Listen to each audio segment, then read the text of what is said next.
CNN Student News starts right now. I'm Carl Azus. Things are changing rapidly in Ukraine.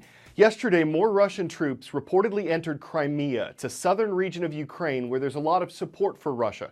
A Crimean official said things there were quiet last night. There were no signs of fighting. Ukraine's ousted president, Viktor Yanukovych, said he asked Russia to send in its military to establish peace and to defend the people of Ukraine. The United States is considering sanctions, economic punishments against Russia. It says Russia broke international law by sending troops to Ukraine. It's also offering money to support Ukraine's new government. Some of the ripple effects: Russia's stock market was down, Europe's were down, America's was down. Corn, wheat, and oil prices were up. Ukraine's a top grain producer for Europe, so a conflict there could disrupt that. And Russia supplies about 25% of Europe's natural gas. Much of that flows through pipelines in Ukraine. It shows you how the global economy is connected and affected by events in a nation that's about the size of Texas. There have been a lot of questions about Russia's interest in Ukraine as well as the West's interest, so we could look at the map and we'll get a much better sense. First of all, a reminder here, Ukraine is in Europe. It's not a million miles away. The capital just a few hundred miles from cities that Americans travel to all the time: Rome, Paris, London.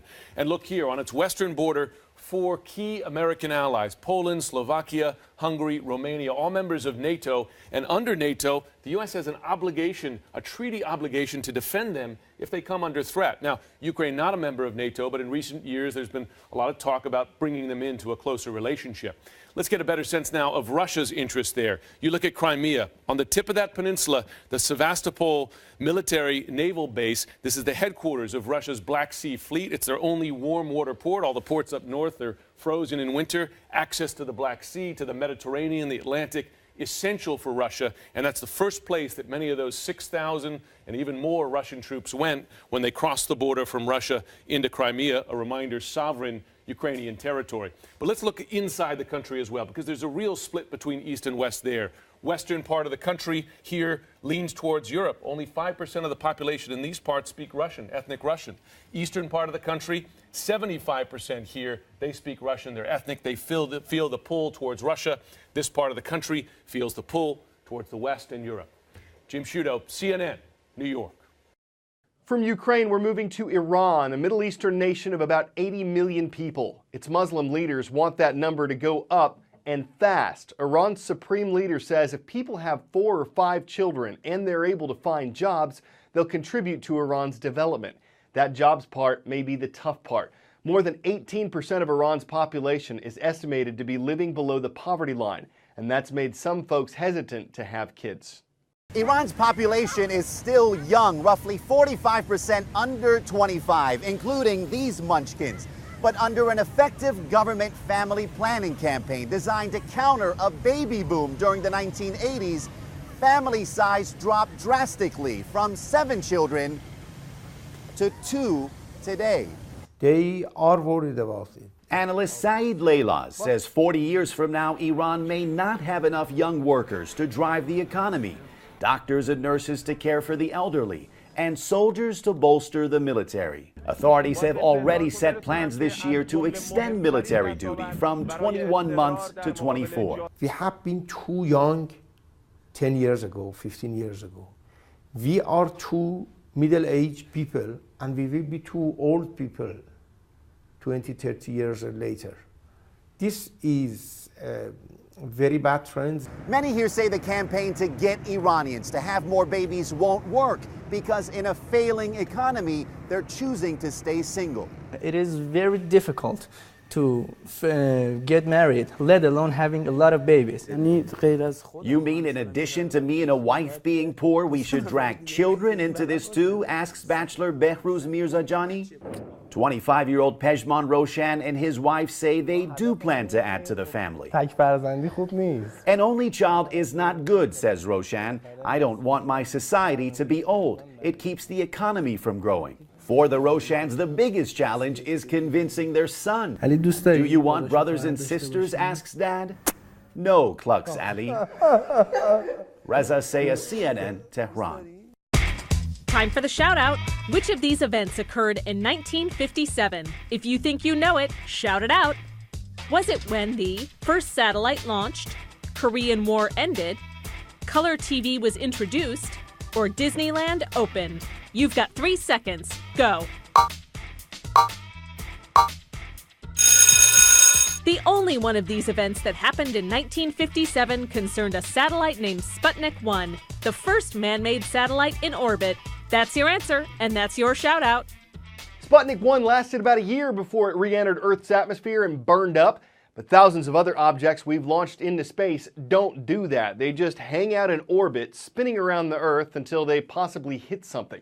A lot of you saw the Oscar-winning movie Gravity. Is it only a matter of time before space junk threatens space travelers? There's about 5,000 objects and large objects in Earth orbit, and there's only about 1,000 that are functioning. You got a bunch of electronics up there. You got rocket engines that have to be used to put the object in orbit. I published my paper in 1978 on which led to this Kessler syndrome name. It's a cascading phenomena in the sense that when things break up, they produce both a very large distribution of small fragments and a smaller number of larger fragments. And those larger fragments are still large enough to go on and hit a satellite and totally break it up. And so it cascades into an increasing number of collisions as with time. It's a slow process. It's not something that would normally happen as quickly as demonstrated in the movie Gravity, but it's still a real process.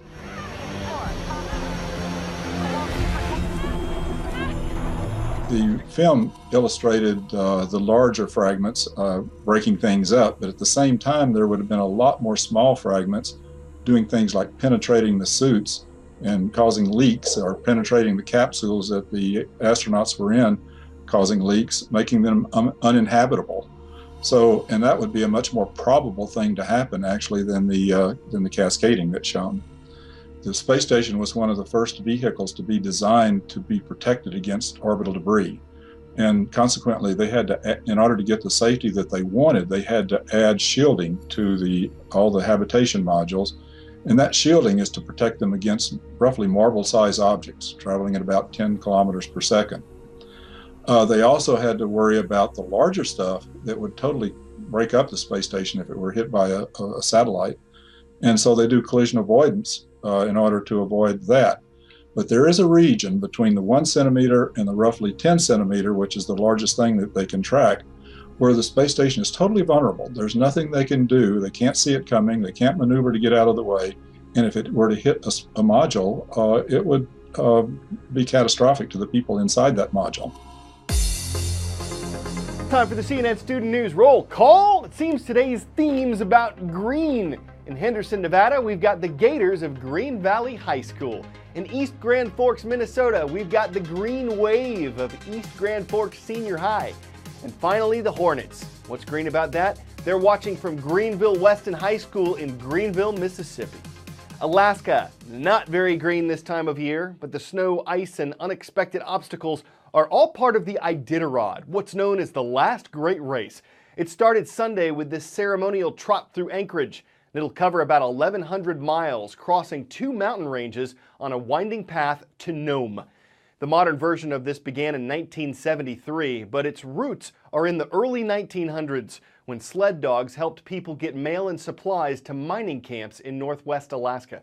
Today's dog teams are supervised by the mushers and race veterinarians to make sure they get through safely and healthily. It's spring training for the boys this summer, and the Milwaukee Brewers have a team member who's a serious publicity hound.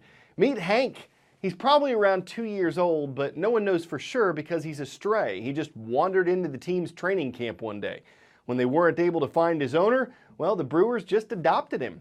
Hasn't had one at bat yet, but Hank's already a star. The number on his jersey, 1. He came out of left field, caught the team off base, but seems to be having a ball. If the Brewers do well, we'll know what dogged their opponents, what made them pant, what got Milwaukee into the Howl of Fame. He's a regular Yogi Barka, a Steven Strauss bark, a Babe Ruth. He's an instant hit as long as he avoids the catcher for all K9 innings. I'm Carl Azus, and I'm out.